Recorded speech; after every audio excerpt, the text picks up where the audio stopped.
Orang yang kaki report ni, tak payah percayalah dengan mulut-mulut tu. Kecuali kalau awak dengar sendiri dekat awak punya telinga, betul-betul dia kata kat awak apa semua tu, baru layan lah. Dan lagi satu, kita ni tak payah sangat lah nak dengar sangat cakap orang. Kalau orang tu kata, dia kata kat engkau macam ni, dia kata kat engkau macam tu, dia kata kat engkau macam ni. Selalunya yang jadi masalah ni, bila kita terlalu percaya kata orang. Orang yang report tu, dia tak ada bukti pun. Dia cuma menyampai. Jadi penyampai.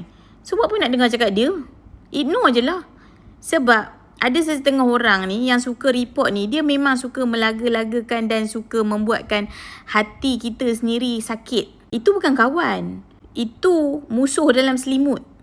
Kalau kawan, dalam erti kata sahabat, dia takkan buat kawan dia tu rasa sakit hati atau kecil hati tau. Ciri-ciri seorang sahabat ni, kalau awak nak tahu, kalaulah dia dengar orang lain berkata tentang kawan dia ataupun sahabat dia, dia takkan bawa balik pun cerita tu dekat awak.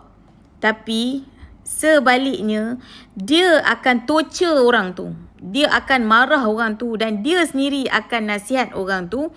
Sebab apa? Sebab dia kenal awak punya perangai. Dia kenal awak punya sikap. Once bila dia dapat tahu yang apa yang diperkatakan oleh si individu tu pada awak, dia sendiri akan backup awak tanpa awak tahu pun sebenarnya. Itu the real of sahabat. Tetapi kalau jenis kawan-kawan yang dengar cakap orang, dia ambil benda tu, dia pergi menyampai dekat awak, tak payah baiklah dengan orang macam tu. Sebab apa?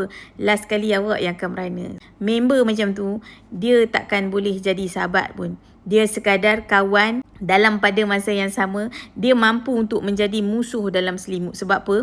Dia menyampai dekat awak, sebenarnya tujuan dia adalah untuk tak nak bagi awak tenang. Dia tak nak bagi jiwa awak relax. Dia nak awak terasa macam hangat, panas dengan orang tu, panas dengan orang ni. Sebab makanan dia suka buat kawan dia sengsara. Itu bukan sahabat awak. Kalau awak ada kawan macam tu, baik awak jauhkanlah. Sebab apa? Last kali kawan tu akan makan awak balik. Dengar cakap sis.